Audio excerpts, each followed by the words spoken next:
saya akan menyampaikan tentang stimulasi tumbuh kembang. Kemudian berarti hari ini 2 kali pertemuan, stimulasi tumbuh kembang dan family center care, ya kan? Ibu. Oke, baik. Untuk yang pertama pertemuan yang pertama kita akan membahas tentang stimulasi tumbuh kembang.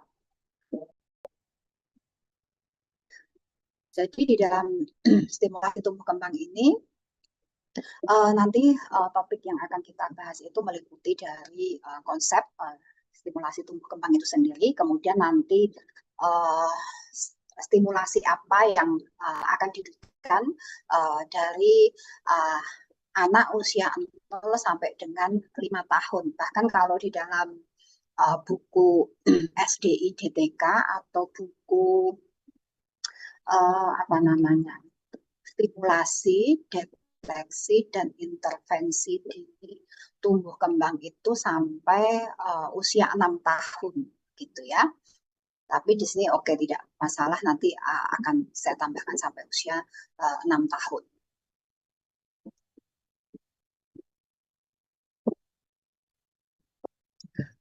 Nah, kalau kita bicara tentang tumbuh kembang atau di sini perkembangannya, kalau tumbuh itu kan kaitannya nanti dengan fisik, ya kan? Tumbuh itu kaitannya dengan tinggi badan, ukuran, misalnya ukuran tubuh, misalnya lingkar kepala, lingkar lengan, begitu ya.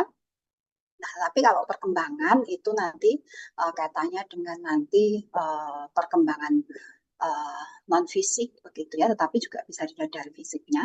Nanti katanya dengan itu motorik kasar, halus, bahasa begitu ya, dan sosial. Nah, perkembangan itu sendiri merupakan proses yang berkelanjutan sejak masa neonatal hingga dewasa begitu ya. Meskipun nanti pertumbuhan itu akan berhenti setelah remaja, tetapi kalau remaja itu bukan akhir dari perkembangan. Jadi kalau perkembangan itu akan selalu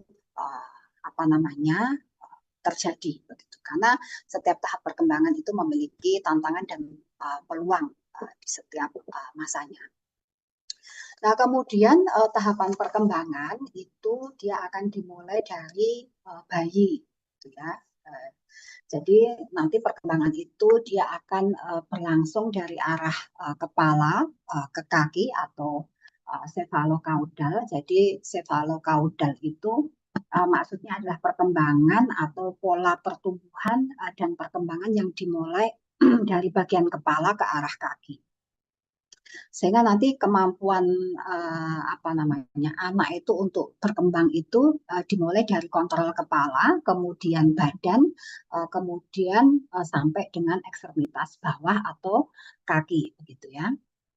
Kemudian selain itu perkembangan itu juga dia berlangsung dari arah proximodistal. Jadi proximodistal itu pola pertumbuhan dan perkembangan yang dimulai dari bagian tubuh yang dekat dengan pusat tubuh ke bagian yang lebih jauh, sehingga nanti anak itu dia akan terlebih dahulu bisa mengontrol bahu, lengan, kemudian sebelum sampai ke jari-jari begitu ya. Jadi bagian yang lebih dekat dengan pusat tubuh baru ke bagian yang lebih jauh. Contohnya kalau yang perkembangan cephalocaudal itu apa? Jadi misalnya kalau cephalocaudal itu misalnya bayinya itu dia akan mampu untuk mengangkat dan mengontrol kepala terlebih dahulu daripada dia nanti duduk, berjalan, dan lain sebagainya. Jadi kalau dia sudah bisa mengontrol kepala, itu baru nanti dilanjutkan dengan perkembangan yang lainnya, misalnya belajar duduk, kemudian merangkak, berdiri, dan bisa berjalan. Gitu. Nah, kemudian kalau contoh dari proximodistal itu misalnya anak itu dia mampu menggerakkan lengan dan bahu terlebih dahulu begitu ya, sebelum dia mampu untuk menggenggam atau meraih benda begitu dengan jarinya, atau dia nanti selain meraih benda itu juga misalnya melakukan gerakan halus seperti mencubit dan lain sebagainya begitu. Jadi di dalam tahap perkembangan bayi ini nanti variasinya dia 3 sampai 4 bulan itu masih dianggap normal dalam pencapaian milestone perkembangan. Kemudian nanti perkembangan sosial itu merupakan fungsi yang berkembang lebih awal dibandingkan keterampilan motorik. Kemudian kalau misalnya tidak ada senyum sosial pada usia 4 minggu itu merupakan tanda yang perlu diwaspadai.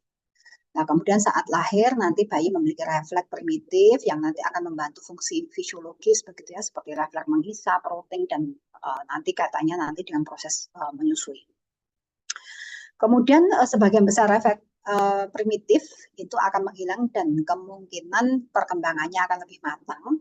Misalnya refleks menggenggam itu akan menghilang di usia 6 bulan, kemudian berkembang itu menjadi kemampuan menggenggam yang matang pada usia 6 sampai 12 bulan. Makanya dari bayi itu sudah difasilitasi dengan berbagai macam alat permainan, alat bantu, ya kan, yang pada intinya adalah untuk membantu perkembangan itu lebih optimal. Kemudian tahap perkembangan yang lain itu ada di masa kanak-kanak begitu ya. Itu pada usia 1 sampai 3 tahun itu ada kemampuan gerak dan bahasa itu sangat penting. Karena bahasa itu merupakan prediktor terbaik untuk fungsi kognitif. Kemudian keterampilan motorik halus yang nanti berkaitan dengan kemampuan perawatan diri. Kemudian nanti ada di sini juga pembentukan identitas diri dan nanti pada usia 3 tahun nanti anak sudah mulai bisa mencapai kemandirian gitu ya. Makanya juga di usia-usia ini juga diajari toilet training gitu ya, diajari makan sendiri, bermakan sendiri begitu ya. Kemudian juga karena kemampuan bahasanya juga harusnya semakin berkembang sehingga dia dapat melakukan pertanyaan-pertanyaan pada orang dewasa begitu.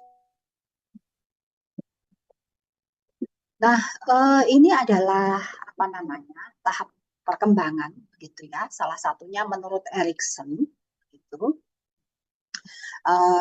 kaitannya dengan nanti SDI-DTK gitu ya. Jadi kalau menurut Erikson tahapan perkembangan itu ada 1, 2, 3, 4, 5, 6, 7, 8. Ada 8 tahap. Gitu ya. Jadi kalau Erikson ini dia akan menjelaskan bahwa setiap tahap usia itu memiliki krisis psikososial yang harus diselesaikan. Misalnya di sini ada trust dan mistrust, ada percaya tidak percaya, kemudian ada autonomi,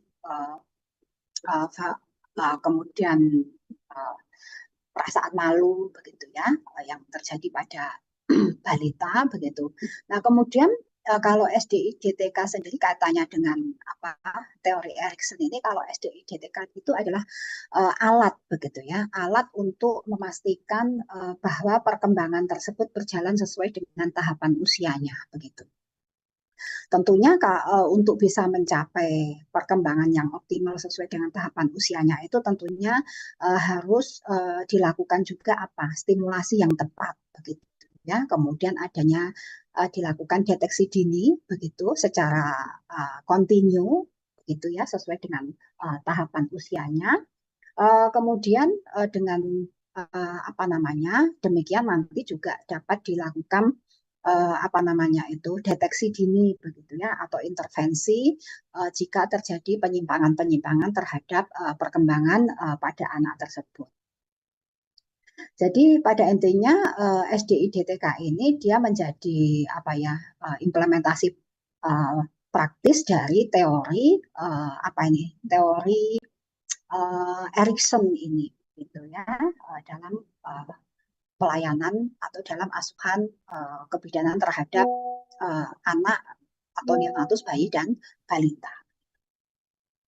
Jadi SDI-DTK ini dia juga nanti akan mendukung begitu ya keberhasilan dari tahap perkembangan dari Erikson ini. Jadi di dalam misalnya tahapan Erikson ini ada trust dan mistrust, nanti usia 0 sampai 1 tahun itu nanti apa dia fokusnya di dalam usia 0 sampai 1 tahun di dalam tahapan percaya dan tidak percaya itu. Gitu ya. Di sana kan ada rasa percaya atau bonding begitu ya. Sehingga nanti di dalam SDIDTK itu kan ada apa namanya pemeriksaan yang kaitannya dengan rasa percaya itu. Misalnya apa di sana ada senyum begitu ya, ada kontak mata begitu. Jadi nanti di dalam instrumennya nanti kan ada apa? Di sana ada KPSP, ada Denver begitu ya. Jadi nanti bisa pilih salah satu, bisa pilih Denver atau bisa pilih KPSP. Tentunya nanti di dalam instrumen itu ada tahapan-tahapan perkembangan yang akan apa namanya yang dihasilkan dari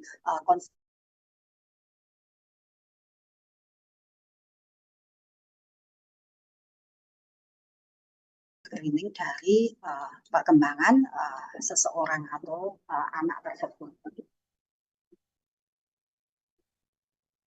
Nah, misalnya di sini tadi trust mistrust sudah ya, kemudian ada autonomi dan same gitu ya. Itu